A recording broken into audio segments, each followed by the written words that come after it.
Siamo con Piero Alberto Ancona, tecnico del Gemini che vince contro l'Atletica Aragona 1-0, gol al 93esimo di Totolo Bianco. Mister, una gran bella partita la vostra, forse alla fine vi state accontentando di un pareggio, invece è arrivato questo gol. Sì, sì, sapevamo che ci aspettava una partita dura, difficile, contro avversari di valore, ben messi in campo, però siamo partiti bene. Il primo tempo sono rimasto molto soddisfatto delle trame di gioco espresse dalla squadra.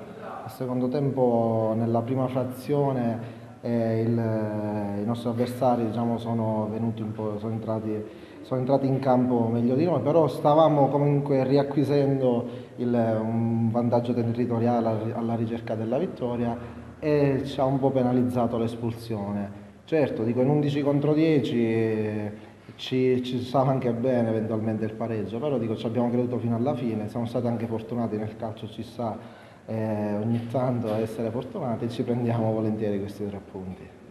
Capitano del Gemini, la gioia del gol al 93esimo per portare a casa 3 punti molto importanti.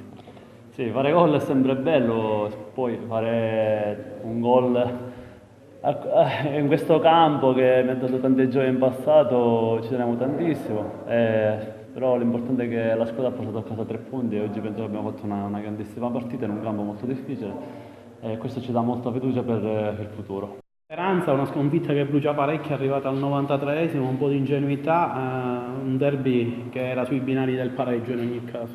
Sì, brucia perché è arrivata diciamo, nell'ultima azione della partita. Onore e merito al San Giovanni che ci ha creduto, che ha tenuto molto bene il campo, una squadra attrezzata benissimo per, a mio modo di vedere, poter fare anche il salto di categoria. Io devo fare complimenti ai ragazzi, sono stati encomiabili per quello che è stata la partita di oggi. Devo dire che si sono comportati benissimo, hanno tenuto bene il campo. Potevamo pure in qualche occasione avere l'opportunità di poterla portare in porto. È venuto a mancare un po' di inesperienza, è venuto a mancare un po' di esperienza, cosa che invece hanno i giocatori del San Giovanni, che ripeto faccio i complimenti.